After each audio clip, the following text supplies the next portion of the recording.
ब्रह्ममुरारिसुरार्चितलिङ्गं निर्मलभासितशोभितलिङ्गम्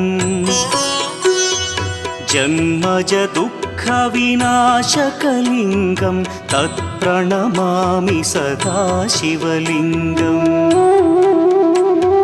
देवमुनिप्रवरार्चितलिङ्गं कामदहन करुणाकरलिङ्गम्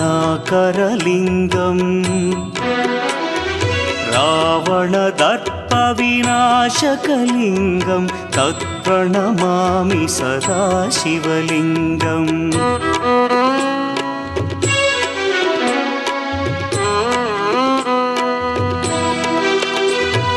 सर्वसुगन्धसुलेपितलिङ्गं बुद्धिविवर्धनकारणलिङ्गं सिद्धसुरासुरवन्दितलिङ्गम्